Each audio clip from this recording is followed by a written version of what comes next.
বাংলাদেশ মানচিত্র দেখলে বদ্বীপটিকে খুবই নগণ্য মনে হতে পারে, কিন্তু না। উপমহাদেশের রাজনীতিতে এই মানচিত্রটি এখন গেম চেঞ্জার হয়ে দাঁড়িয়েছে। বাংলাদেশকে ঘিরে চীন, ভারত তো বটেই, নতুন খেলায় অংশ নিতে মরিয়া ইউনাইটেড স্টেটস অফ আমেরিকা। কিন্তু কেন এই খেলাটা শুরু করতে চাইছে পরাশক্তিগুলো? সেসব প্রশ্নের উত্তরই খুঁজব এই বিশ্লেষণে। দর্শক, বাংলাদেশের কক্সবাজারে অনেক আগে থেকেই গভীর সমুদ্র বন্দর বানাতে মরিয়া শি জিনপিং এর চীন।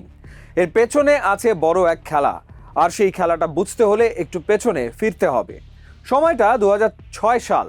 সে সময় কক্সবাজারের সোনাদিয়ায় একটি গভীর সমুদ্র বন্দর নির্মাণের বিষয়ে বাংলাদেশ সরকারের সঙ্গে আলোচনার টেবিলে বসেছিল চীন। সে সময় প্রকল্পটি আলোর মুখ না দেখায় 2014 সালে আবারও ঢাকার সঙ্গে দর কষাকষিতে বসেছিল বেইজিংয়ের প্রতিনিধিরা। আলোচনা ও প্রাথমিক প্রস্তাব কাগজপত্র বেশ গুছিয়েই নিয়েছিল চীন, কিন্তু ভূ রাজনৈতিক ও কৌশলগত কারণে সেই প্রকল্পটি আর এগোয়নি। প্রশ্ন আসতে পারে, কেন সেই প্রকল্পটি আর এগোয়নি? তার চেয়েও বড় প্রশ্ন, কক্সবাজার অঞ্চলেই কেন গভীর সমুদ্র বন্দর করতে রীতিমতো মরিয়া হয়ে উঠেছিল বেইজিং? এর সবচেয়ে বড় কারণ উপমহাদেশে নিজেদের শক্তিকে অপ্রতিদ্বন্দ্বী করে তোলা, আর মালাক্কা প্রণালীকে বাইপাস করে সময় ও ব্যয় কমিয়ে বাংলাদেশকে হাব বানিয়ে নতুন বাণিজ্য ও সামরিক অঞ্চল গড়ে তোলা। আর এখানে বড় খেলাটা শুরু হয়। চীনকে ঠেকাতে ভারত জাপানের যৌথ পরিকল্পনার ফসল মাতারবাড়ি গভীর সমুদ্র বন্দর। 2023 সালের শেষ দিকে, অর্থাৎ নভেম্বরের দিকে এমনটাই দাবি করে এক বিশেষ প্রতিবেদন প্রকাশ করে টোকিও ভিত্তিক গণমাধ্যম নিকেই এশিয়া। তাদের প্রতিবেদনে বলা হয়, বাংলাদেশের দক্ষিণাঞ্চলে নির্মাণাধীন মাতারবাড়ি গভীর সমুদ্র বন্দর জাপান ও ভারতের জন্য একটি কৌশলগত নোঙর হয়ে উঠছে, বিশেষ করে যখন সামরিক জোট কোয়াডের দুই গুরুত্বপূর্ণ অংশীদার হিসেবে দেশ দুটি প্রশান্ত মহাসাগরীয় অঞ্চলে চীনা প্রভাব মোকাবেলা করতে চাইছে। দর্শক, এইটা আবার বুঝতে হলে কোয়াডের দিকে নজর দিতে হবে, কারণ বিশ্বজুড়ে চীনের প্রভাব মোকাবেলার একটি চেষ্টা হিসেবে গড়ে তোলা হয়েছে কোয়াড সামরিক জোট। যুক্তরাষ্ট্র ও অস্ট্রেলিয়ার বাইরে 4 জাতির এ জোটের অন্য দুই দেশ জাপান ও ভারত। দেশ দুটির চীন বিরোধী লড়াইয়ে ভূ রাজনৈতিক কৌশলের একটি অপরিহার্য অংশ হতে যাচ্ছে মাতারবাড়ি গভীর সমুদ্র বন্দর।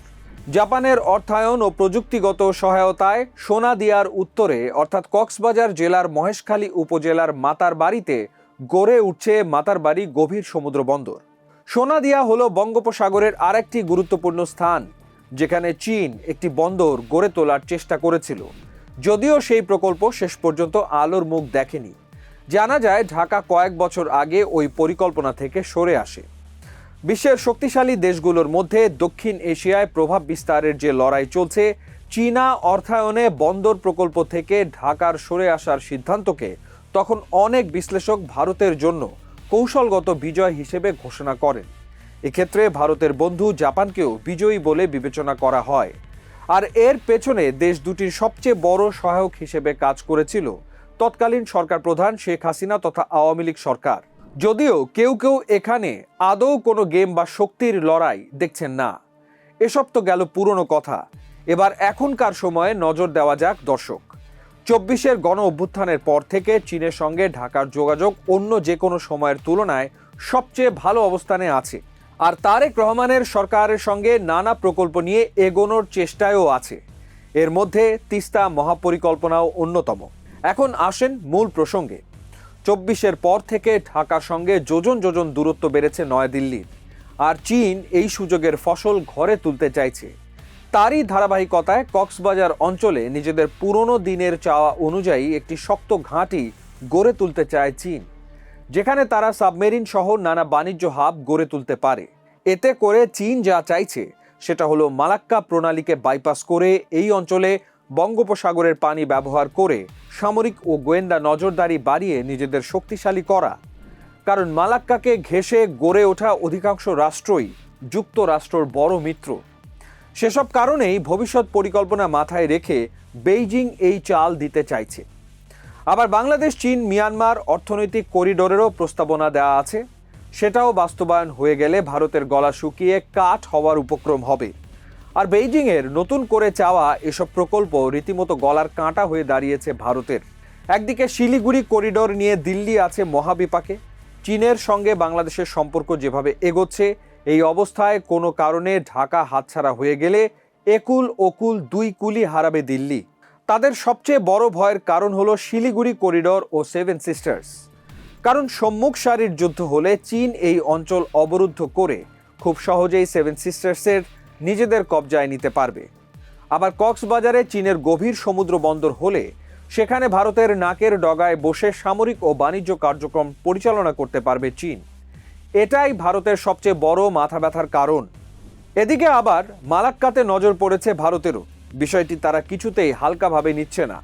আর এ কারণে হাতের মুঠোয় এনে কৌশলগতভাবে গুরুত্বপূর্ণ গ্রেট নিকোবর দ্বীপে অবকাঠামো উন্নয়নের জন্য প্রায় $10 বিলিয়ন প্রকল্প হাতে নিয়েছে ভারত সরকার। তাদের উদ্দেশ্য মালাক্কাকে লক্ষ্যবস্তু বানানো। কারণ তারা ইরান আমেরিকা যুদ্ধে একটি বিষয় পরিষ্কার হয়েছে, হরমুজ প্রণালীকে ব্যবহার করে কত কিছু নিয়ন্ত্রণ করা যায়। এখন মালাক্কায় প্রজেক্ট বানিয়ে বিশ্বের মোট সামুদ্রিক বাণিজ্যের প্রায় 25% এই সমুদ্র পথে পারাপার হয়। তার চেয়েও বড় কথা, গ্রেট নিকোবর দ্বীপের মেগা অবকাঠামো প্রকল্পকে কেন্দ্র করে কৌশলগত বিশ্লেষকদের একাংশের ধারণা, যুদ্ধকালীন পরিস্থিতিতে চীনকে চাপে রাখতে ভারত মালাক্কা প্রণালীতে প্রভাব বিস্তারের একটি তাত্ত্বিক সুবিধা পেতে পারে। তবে বিশাল জলপথে সম্পূর্ণ ও নিশ্ছিদ্র নৌ অবরোধ করা বাস্তবসম্মত কিনা তা নিয়ে সামরিক বিশেষজ্ঞদের মধ্যে যথেষ্ট সংশয় ও বিতর্ক রয়েছে। তবু সেখানেই গেম চেঞ্জ করতে চাইছে ভারত। আর মিত্রদের হুমকির মুখে এখানে এন্ট্রি হয় যুক্তরাষ্ট্রের। এই অঞ্চলে ঘাঁটি গড়তে রীতিমতো মরিয়া আমেরিকা। তাদের লক্ষ্যবস্তু হলো শাহপরীর দ্বীপ থেকে মাত্র 9 কিলোমিটার দূরের একটি দ্বীপ, আর সেটা হলো সেন্ট মার্টিন দ্বীপ। এই দ্বীপের একটি অংশ নিজেদের নিয়ন্ত্রণে নিতে দাবার চাল দিতে শুরু করেছে ওয়াশিংটন। এজন্য পতিত সরকার আওয়ামী লীগকে নানাভাবে রাজি করানোর চেষ্টাও করে তারা। অবশ্য একথা আমাদের নয়, 24-এর অভ্যুত্থানে ক্ষমতাচ্যুত হওয়া শেখ হাসিনা নিজেই বারবার নানা সময়ে গণমাধ্যমে এ দাবি করেছেন। শুধু তাই নয়, শেখ হাসিনা মনে করেন তার ক্ষমতা যাওয়ার পেছনে আমেরিকার সবচেয়ে বড় চাল ছিল, যদিও এ নিয়ে কখনোই মুখ খোলেনি আমেরিকা। এখন দর্শক, বড় প্রশ্ন আসতে পারে, ভারত চীনের মধ্যে আমেরিকার এন্ট্রি নেয়ার কারণ কি? এটাই তো বড় আকর্ষণ।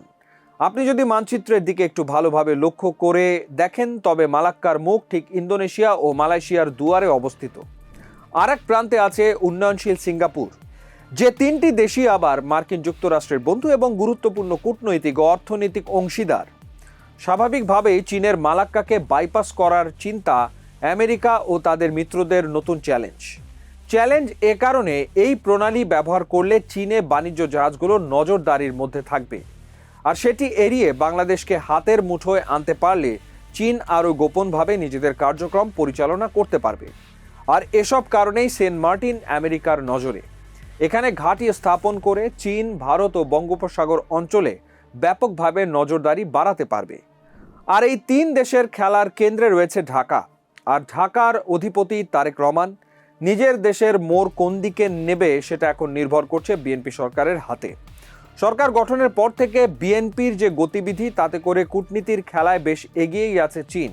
আর ভারত তাদের চাওয়া পাওয়াতে ঢাকার সঙ্গে পেরে না উঠলে বাংলাদেশ হয়ে উঠবে উপমহাদেশের নতুন এক শক্তি, যার কাঁধে হাত থাকবে চীনের ড্রাগনদেরও।